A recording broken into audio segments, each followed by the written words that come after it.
Hello and welcome to Identity Office Hours. I'm your host, Mike Schwartz, founder of Glue, and today is episode 126. Quick reminder to support the live stream. You can follow us on LinkedIn.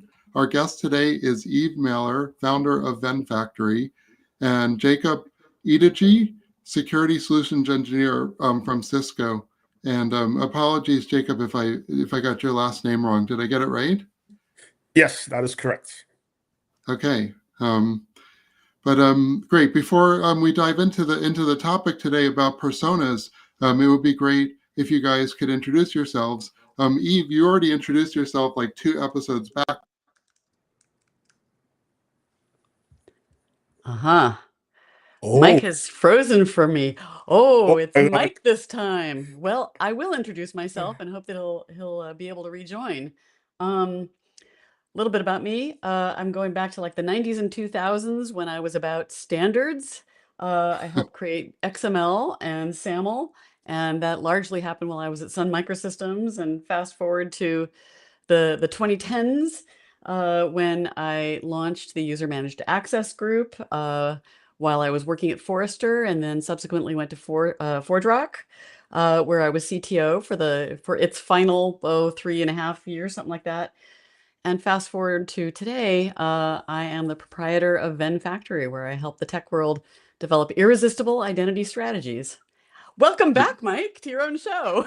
I've been waiting till I've been holding. Yeah, I know. It's a first actually. Um, so actually, once I dropped before, and I could only read. Uh-oh. Uh-oh. Okay. All right, Jacob, I'm going to Okay. say, go ahead and introduce Yes. yourself. Yes, definitely. I will go and introduce myself. My name is Jacob Ideji. I'm based in Dallas. I'm a father and also a husband. And I've been in IT and in the cybersecurity domain for more than 20 years. I started many, many years ago in a small city called Lagos as a cyber cafe engineer and migrated to the US architect, and today I'm a solution architect with Cisco, primarily focused on security and access control and identity. And, and thank you for having. And yeah, Jacob and I met in Dallas at an NTX ISSA event where we were both on a panel and became fast friends. Thank you. Let's see if Mike can actually speak. Well, um, in lieu of Mike actually being able to speak, maybe we could just introduce the topic, which is personas and persona-driven identity. This is a topic, an idea that you brought to me actually, gosh, it was some months ago now. And looks like we're running the show today. Oh dear. Yep. Hopefully Mike will join us. Um, and I was so intrigued because, people haven't even really defined identity well, the word identity, an identity, what is an identity? And when I looked around, I saw most people using the word persona either um, in the user persona sense or as a synonym for talking about roles, as in RBAC. So I'm just going to ask you, what made you bring that topic to me as an idea to work on together? Yes, thank you for that question. I hope Mike was the one asking this, but this is very great hearing it from you.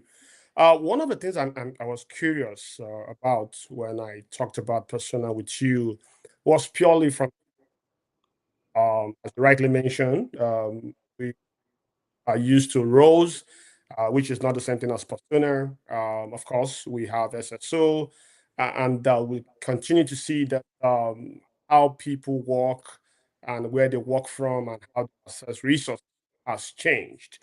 And from my perspective, I think the gap, even though we have SSO, of course, SSO is great with account management. But however, we what I call the impulse of in new account when there's a between access requirements. And what that brings is that user end up having a series of accounts with multiple identity, which in turn produce a lack of visibility. But I must acknowledge that today we can, or someone can argue that we have ways of gaining visibility identity with ITDR.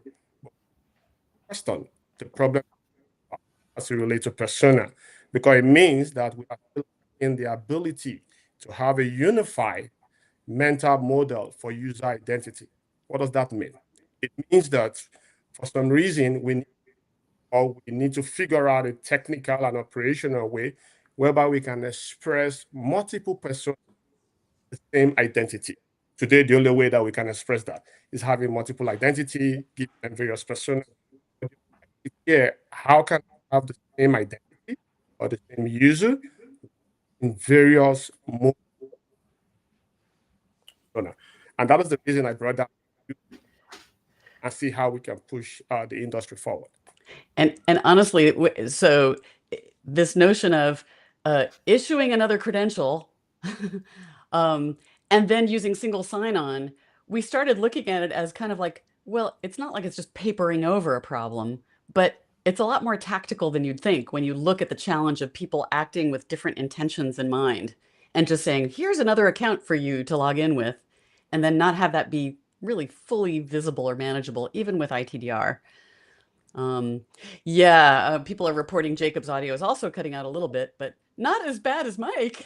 At least I'm back. Am I back? Sorry about that. Yeah, you're back. You're back. Nice.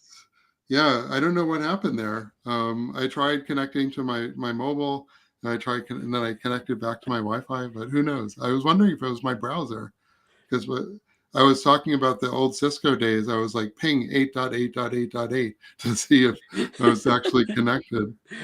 Well, I think you guys did a good job introducing the topic. I was listening in. And, Eve, I wanted to start the conversation with you because you sort of finish your white paper and you talk about John Kindervag, the creator of Zero Trust. And he observed that the human element is always the difficult element in the discussion about protecting data, like the humans are the weak link, basically. Um, and so I think it's obvious that if the principal of an authorization request is a human, then that's that's an important use case. We have a lot of policies about humans. So we need some special practices around digital identities, and then you also mentioned people, process, technology. So you're making this big effort to put people at the center, but is that really? I mean, I understand why you're doing it, but why is that so important? Let's say. I guess I would say humans are not only a weak link security wise. Some people would say PEBCAC, right? Problem exists between keyboard and chair, but they're also much more complex in a way that's not necessarily adversarial than digital systems today can really comprehend. So I'll give one example from our paper regarding what personas are out there. Like, you've got somebody who's got a login to their bank and they've got their own account, but they're also a participant in a joint account with somebody else. When you think about their motivations in interacting with those two bank accounts with the same login account. Scenario. You went right to the nightmare scenario. Well, it's a really interesting one. And it's not that the human is, you could say the human's a weak link, security-wise, fraud-wise, but you can also say humans have multiple motivations. And sometimes they don't even know what their motivations are in their head when they're doing something. So expecting a digital account or credential to represent all of that mess, looking at any police scanner reports will show that, real life is actually messy and the digital world is exactly that messy, but we have not accounted for it, is what sort of got us onto this track. Like, Jacob, you're personally familiar with somebody who kind of got ripped off because of a joint account holder, right? That's correct. I mean, I imagine there's a lot of like divorce use cases where one of the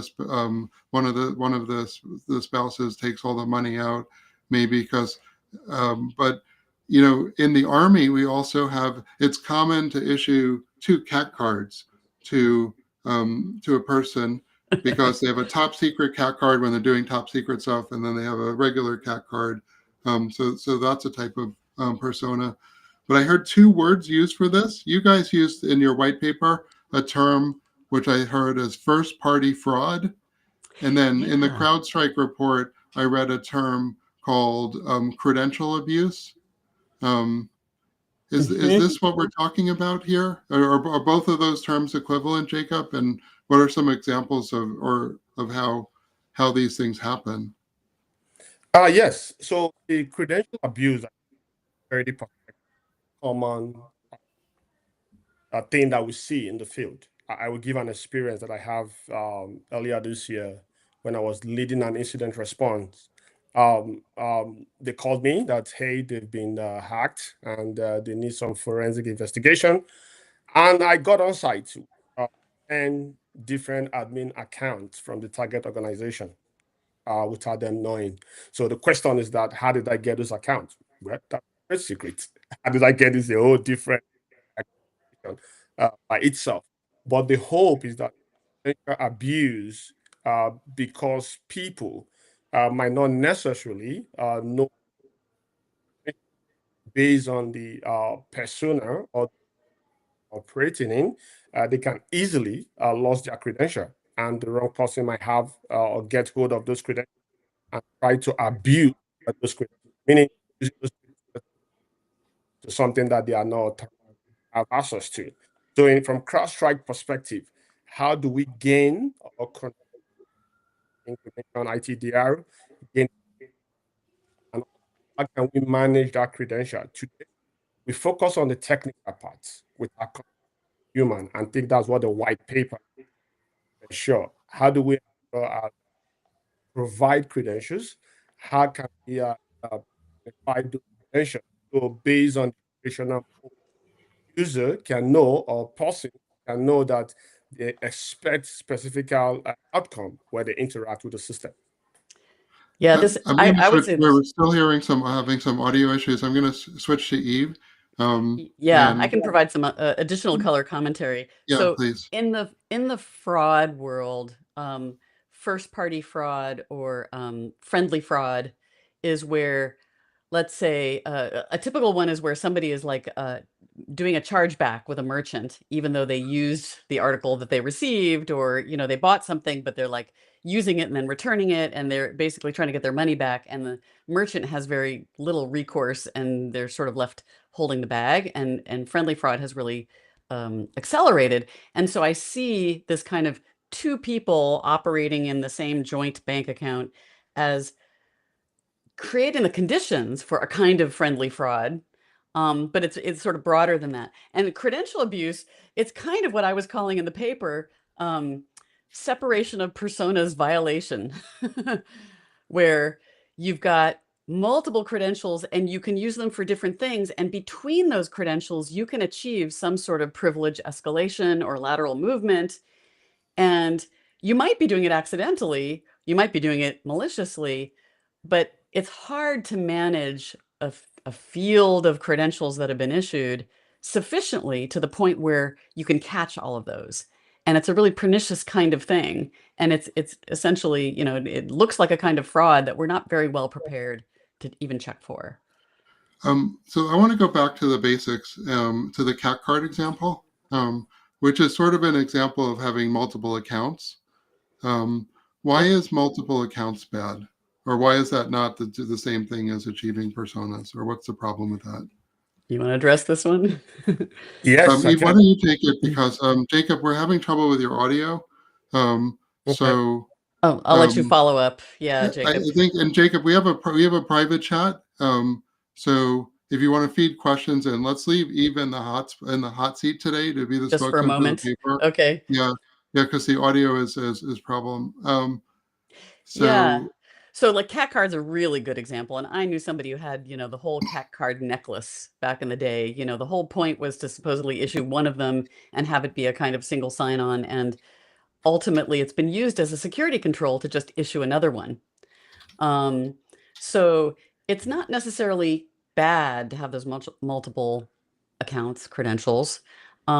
Single sign-on often is tried to be used to sort of paper over that when you do it. But we came out thinking that that should be reserved for really extraordinary circumstances.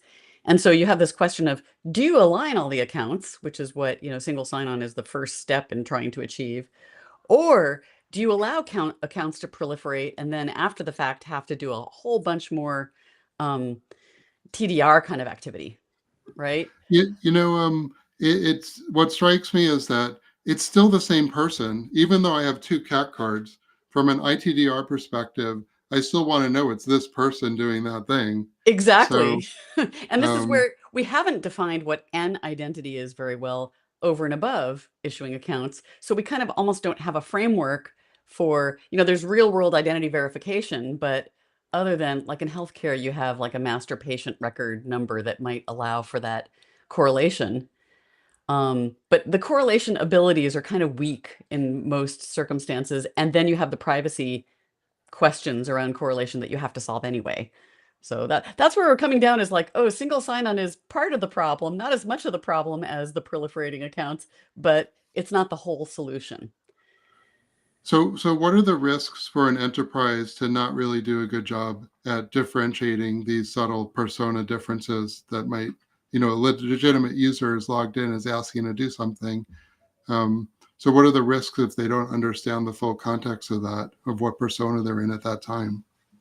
Jacob, you have any quick Yeah. thoughts here? Yeah, Yeah. let's give it a try. I think one of the consequences from an enterprise perspective is what Eve mentioned earlier, privilege escalation, which is to account abuse.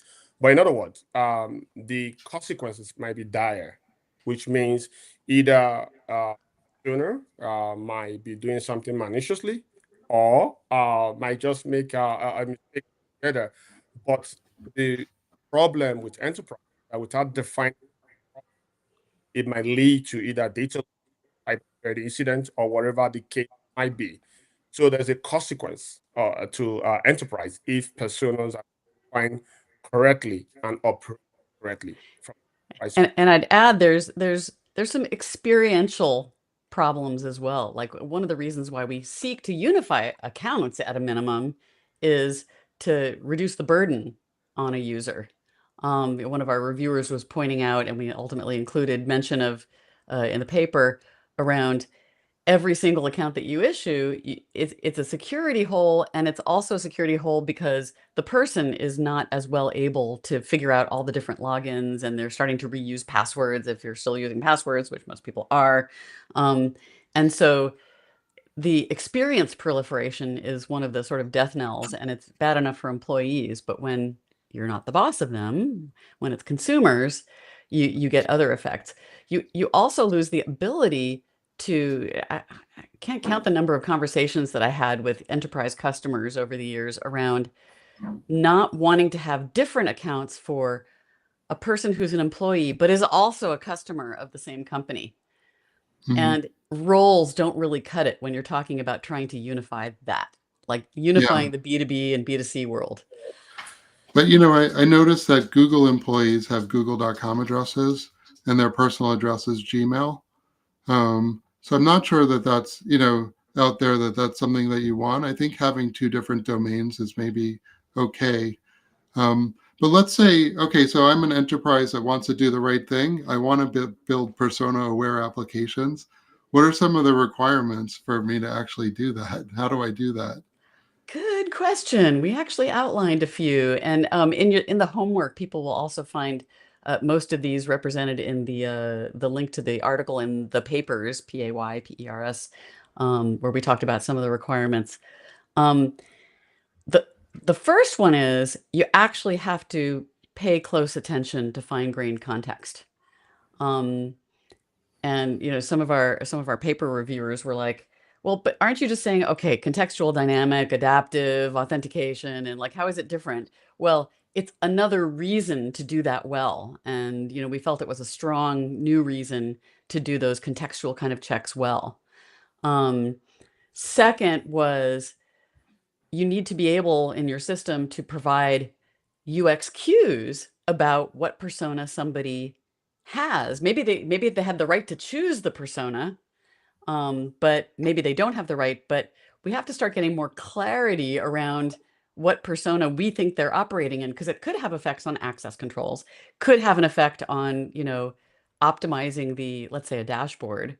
So that's number 2. Number 3, recognize that this gets extra hard when you're talking about wide ecosystems, where you have multiple, not just different domains, but long supply chains and complex customer relationships and things like that. And you were talking about the google.com email and the Gmail account that they would have personally. I can think of an industry where you don't have that. They're actually all unified across those worlds, and it's R&E, research and education, because the whole kind of like, oh, you go to, I don't know, Stanford, you get a stanford.edu account, but you have that account pretty much lifelong, and you might Yeah, cycle into doing IT for Stanford, or you might become a professor, or so a lot of the research world and higher ed kind of just unifies that stuff. that's true. You are frequently a student and staff at the same time, like you're a Yeah, graduate student. and people Yeah, flow in and out, and you can call them roles, but you might have multiple ones of those really quite distinct roles. Well, you might hold them within yourself at the same time, and at any one moment be one or the other. And so that's actually another requirement, which is to be able to switch. Like you can test a system for whether it's ready for personas, I think, if it's possible for the same person to legitimately switch, sort of midstream. So I'll stop there and see if Jacob or you have any other thoughts. So to the Google use case, I think the reason why Google have that because of the problem we're discussing here. The educational institute you mentioned, I think was possible from the user's experience. Easier, technically, is possible, and I think it also enhances SSO. So the objective or the goal is that how robust persona-based identity. Now, to the question that you asked, Mike, what else can from an enterprise perspective? Well, I would say starting relationship graph to see who interact with whom and why. Because if you ask that question, it becomes very obvious what persona is possible for any entity in question. Hmm. Um, I actually kind of want to go in this direction and say that in your white paper or the excerpt, I can't remember which, you say persona intentions and choices is a complex affair and even more complex than implementing access control alone. I wanted to push back on that a little bit and say, is it really though? I mean, access control is a superset of everything, including the policies that you have about personas. So I understand, like at the beginning, we started by saying, yeah, people are important, and a lot of those policies about people and their personas and what they can do in those personas is important.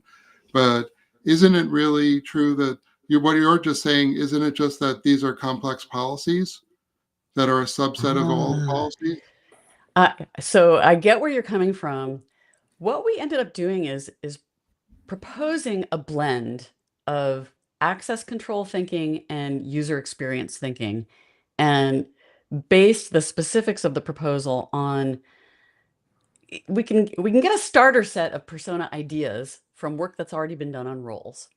And roles are there to bucket entitlements, sort of no two ways about it. They're sort of top-down driven. You might have multiple roles, but that's usually an effect of, the architecture of your system and having multiple, target applications that only have relevant roles for them. But we blended them with user personas, which is work that comes out of product management, product marketing, really a different side of the house. And I have seen a nice trend where identity is treated as a product internally, even if it's for workforce. But that kind of user persona definition that your average product owner will go through to develop like an avatar or whatever, I think it can be extended with access control consequences, and access control thinking and policies can be extended with user experiential consequences. And I think everybody would benefit, although it's probably going to be a little painful because now you've got a wider set of stakeholders internally doing this exercise. But I think ultimately it's going to be beneficial because Mhm. it's got to run the gamut for there's adversarial human problems. And there's also just legit humans struggling to get a thing done because they kind of have a different intention than what the interface is that was presented to them. Hmm. So I'm wondering if I that's hear your doubt. answer, yes or no. Well, um, so I talk to a so lot of CISOs who are like, oh yeah, identity definitely has to live under the CISO. And, all that experience stuff is, we don't do that stuff. So I want to say, is that the case really that we it, can, so let identity me is ask. just I'm about going to ask my security? question as a yes or no question. Are the policies about how the application should behave, how your assets or what your assets should do? Um, is that a subset of all of your policies? Um, Um, I think there are probably, I don't know if you'd call them policies, but you'd call them um, different tracks that the experience of using some application or service could take. So we gave some examples in the paper. So like one example it was actually from the Hartford, and it's, I just took it from their website. So they're an insurance company. So it's about policies. So don't get confused. no, But policies is good. Yeah. yeah, so I mean, it's about insurance policies, and they ask you to identify whether you're like this was for business insurance for Ven Factory actually. So Hmm. am I the business owner? Am I an employee of the owner, or am I some third party, like, some accountant? And Right. so that kind of question it sounds rollish, but at the same time, it's quite possible that the same person in the Hartford system might end up being multiple ones of those. And it's totally up to me to choose. It's not really primarily about security in that case. It's primarily about what data they choose to present to me in order to help me, right? Yeah. There are cases where you blend them, and everybody's experienced it. I bet everybody who's watching this now has experienced it when you're in LinkedIn. So that's another example that we provided Right. where, I like that example where, yeah, in fact, when I go in as Identity office hours, you might notice that whenever like Mike likes it, also Identity office hours probably likes it really, Yeah. too. Um, the so, truth comes out. I do the same thing with Ven Factory, right? And there are other company pages that I have admin rights to, and LinkedIn actually does control access differently for each one of those yeah. personas. That's actually maybe the best example that I've seen, in the wild. I don't know, Jacob, have you seen other examples that you like? Uh, yeah. From a security perspective, I think I mentioned earlier, we've seen risk-based authentication, whereby based on where the user is located, network connection or Wi-Fi they connect to, we can create profile. So if we see that same identity somewhere else, we have some metadata and pro user. That's one use case from a security. And we also have step-up authentication. The way of doing that, and what we're discussing here, how do we step up the authentication? Because a profile has changed. Some variables are Hmm. Hmm. so those are Yeah, Um, it was Jacob who added our Entra example to the paper, which was all about like, depending on what project you're working on, you might be seen mhm. as a temporary contractor. If you're on site versus not on site, then certain other things might Right. obtain. Those are contextual things that You aren't might have a different necessarily. colored cat card, um, Yeah, yeah, yeah, where your exactly. picture might be vertical or horizontal. Um, yeah. actually, I don't know. I'm not convinced that these aren't just policies. What I heard, from my CEDAR orientation is principal, action, resource, context, and all of those things fit within when person is maybe you could describe these policies using CEDAR is my thinking, and Yeah, that it these are doesn't just necessarily change policies. It's just using another input that it buckets up not entitlements, but intentions is the way I you, would you think of it. know I think that what you're also saying is that we need new entities and we need a persona entity that has its own specific type of metadata. Um, and what we're seeing is that actually it's not just personas that need entities, but also AI agents. There's proposals for new, like we had clients, OAuth clients, but we now we actually need an entity for AI agent, and we probably need a registration or discovery process for these things separately. And you're saying that, okay, we need this new type of entity, and that entity is probably going to have schema that's specific, industry specific for those types of personas. So if it's a insurance entity, it might look like this, or a financial services persona, it might look like this, or education might be different.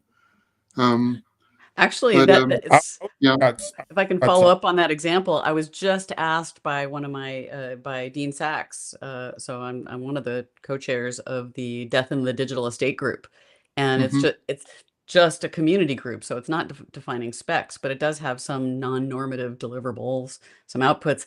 And he was just raising the question: should we be defining personas as one of the activities of the group? And I actually think that would be a good way to do it. Leveraging the kind of formal definition that we provided for, like, what would a persona artifact look like if you were to create personas? And it looks like way more than a role, but also a little bit different from a user persona. So I kind of feel like, yeah, that would be a good way to go. And so, Mike, I think I want to expand on something that you mentioned. So I think we are clear from what we're talking about as it relates to persona. So we're not suggesting that policy is not needed or permission is not needed. We're not suggesting that. But a way that I will frame it is that at the heart of persona based, it's more of delegation, the delegates. And what does that mean? Whereby the grantor's intent matches the grantee's interface and mindsets. Meaning, we're not just telling the grantees what they do, but how the system should operate, or how the system should. So persona doesn't take away policy; they work with policy. But what we're saying is that a single entity should be able to assume various persona without creating and be able to enforce a policy that align with the user's experience and security at the same time. So I don't want to.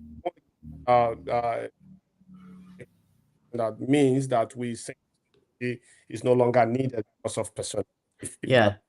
Yeah, policy has to be as powerful as possible, and it needs better inputs. And I was half expecting you to say, Mike, that, like, this is where TBAC could come in, because it's more context. If you knew, I'm sort of going there. I guess before I go to the feedback, to me is more about the trust. How do we convey that trust and send data? But what I'm actually was getting at is that I think we need more policy aware applications. And in those applications, we want to make policies about personas. A spouse on a joint should never be able to remove all the money without a 24-hour notification of both parties. Great example. Something like that. Yes. And shouldn't be able to close out the account. There's a no close out the account rule. And we want to see that implemented in a zero trust way in all of the components. So in the back end, in the database maybe, but also in the front end. And it sounds like what you're saying is that we need more policy aware. If we're going to change the user experience, then we actually need to have this policy sort of in the front end to build better user experiences. Do you think that's true? And do businesses see that if it is true? It makes policy more valuable suddenly, because now it's directly addressing elements of business enablement versus sort of just access control. So I wonder if that might be a great in for doing a better job of policy-based controls. Once it's tied to the things people want to do in your system. Like, I'm thinking about, primarily not workforce when I say that, like, because you're highly motivated to do upsell, cross-sell, all conversion, all the rest of it. But it may sort of open up possibilities. I was talking about separation of personas violations. Now you need to do separation of personas violation checking. And sometimes the personas are within a single person, and sometimes they're across people, right? So like a doctor shouldn't be able to necessarily prescribe themselves medicine. Right. And, I would push back on that a little bit, though. I don't like, first of all, segregation of duties and I don't like IGA. I think IGA tools are not scaling well. and anyone who's had to do an access certification will probably agree with that. And so we don't really want segregation of personas. We want to be able to use universal statements to say that these policies, like nobody should be able to close an account out without 24 hours notice. Yeah, we And were talking both about that tickets earlier are, with yeah, the ability in Cedar to prove that that's like, exactly. here's how I'd put it. You still need segregation of The something, a concept, yeah, violation. You need the concept of either preventing them ahead of time if you can, which is where I think you've yeah. been going with Cedar. Correct me if I'm wrong about my understanding. Or checking after the fact if that's all you can do. And I agree, that's second best for sure. Right, by the policies that are implemented in the front end and the back end, by them running in a known policy engine, we can make assertions. When what I was pushing back on you was more about, you said you need to do Checking. a check, Yeah, implying that checking there's is some type second of best. real time. But maybe you're right. Maybe we are going to do that check in real time for that policy evaluation. But that check needs to be moved to the front end, and it needs to be distributed around.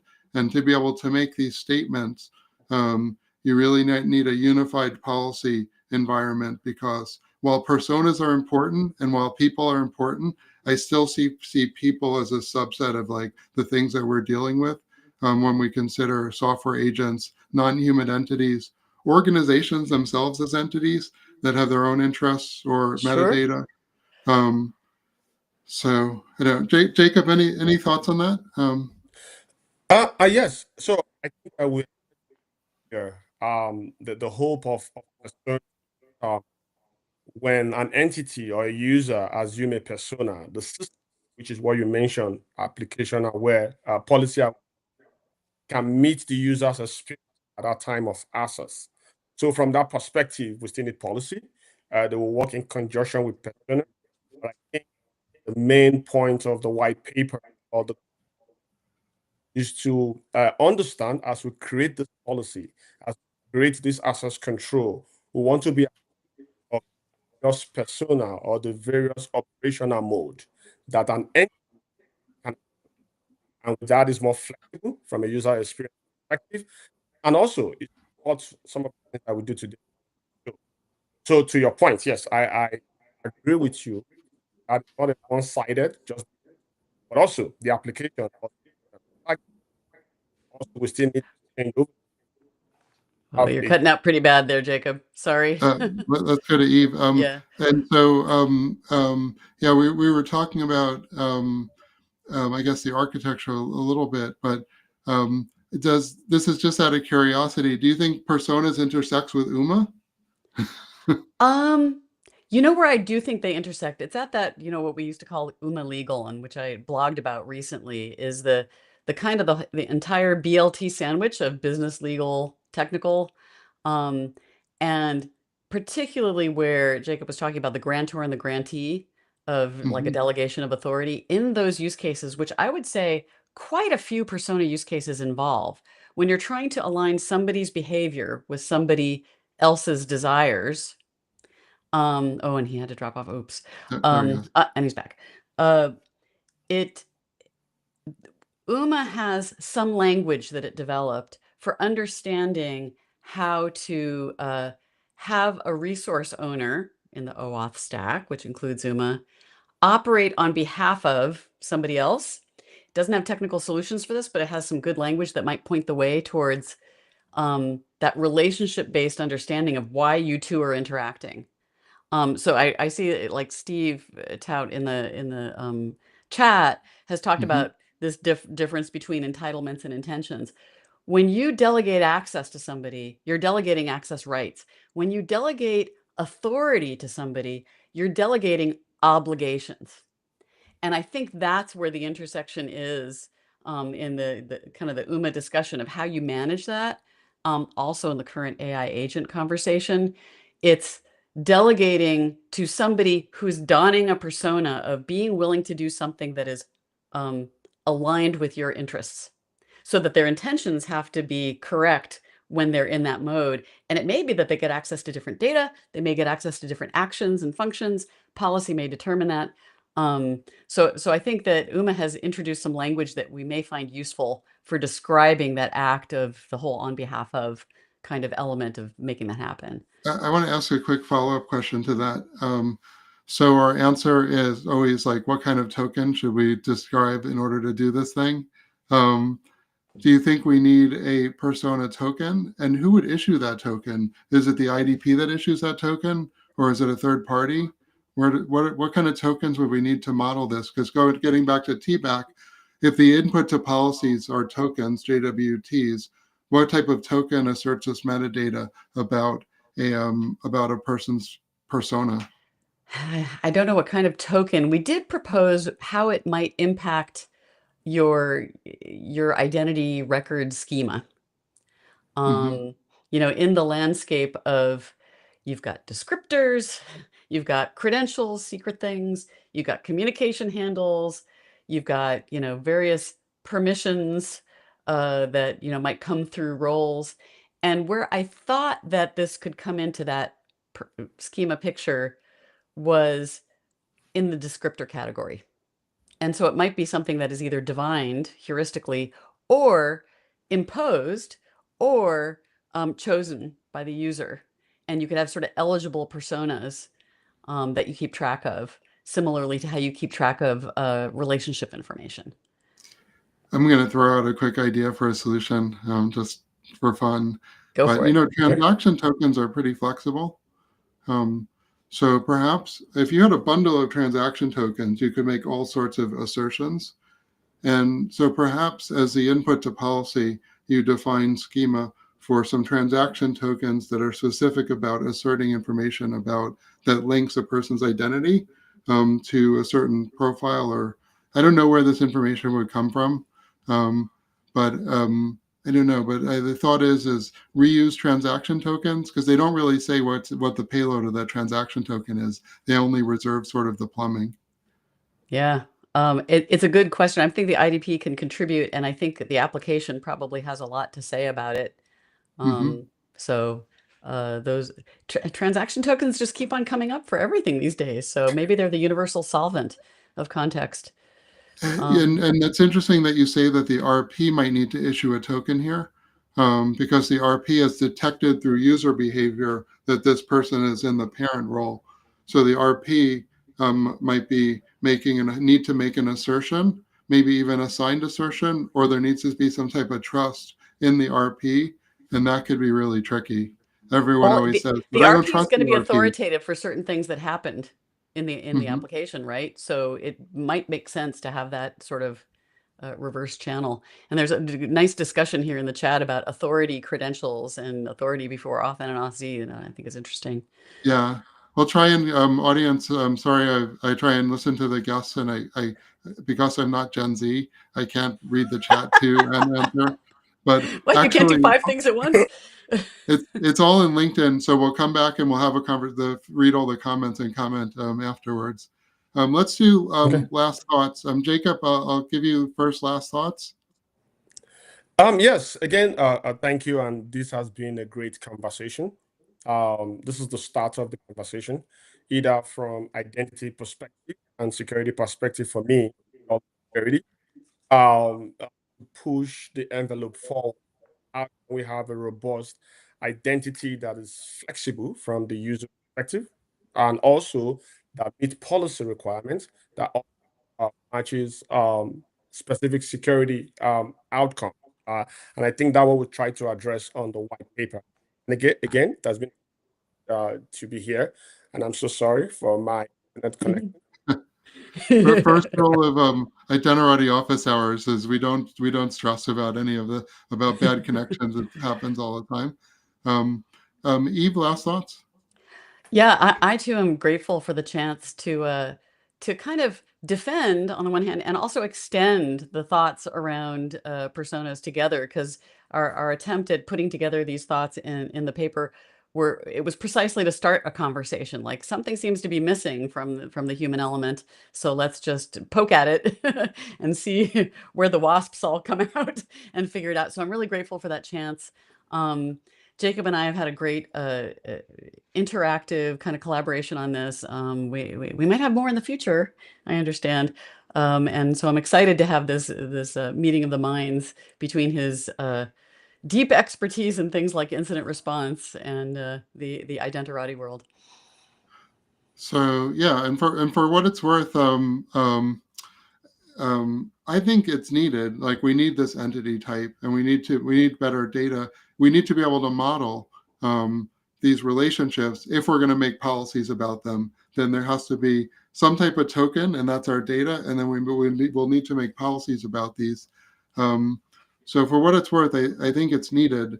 I see a lot of need in the authorization space these days.